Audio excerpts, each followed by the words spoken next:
Another foreign country issuing a travel advisory against the Bahamas due to concerns about crime. Fern Carey spoke with stakeholders in the tourism industry on the impact it could have on the country's #1 industry.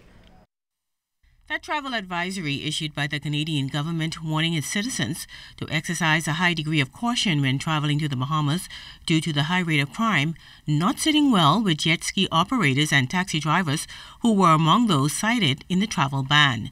The advisory also cited an increase in muggings, armed robberies, and sexual assaults targeting tourists in Nassau and Freeport, and warned Canadians to be wary when embarking on jet ski rides with licensed or unlicensed operators, among other things. Veteran jet ski operator and owner of J Action Watersports, Renwick Roll, says they are being unfairly singled out, noting that the industry is now strictly regulated. And I can hear you telling the tourists not to ride with people that are unlicensed, but not with licensed operator.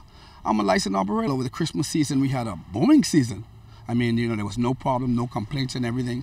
I mean, way back then, we used to have a lot of complaints, but now the industry has make a turnaround. Everybody that comes on this beach now has to be vetted by the Port Authority.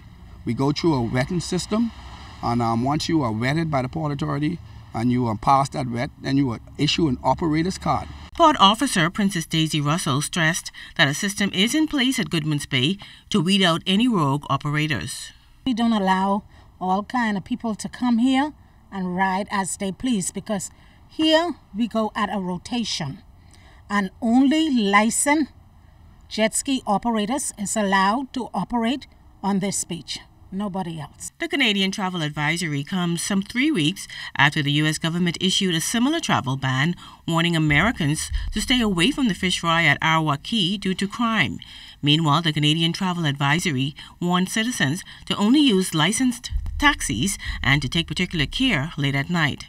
Taxi driver Andre Davis says the travel advisories are bad for business. Hurt us as drivers, that the tourists, when they comes in, you have an ID on, they don't say good morning, they say no thank you. Basically itself, the tourist is very afraid they even stop and speak with you. Some of the tourists are even afraid to come out of the gate. They look out the gate, they see a driver come out of the gate and saying taxis or can we help you? They're afraid they even go across the street. Fern Carey, Saturday Network News.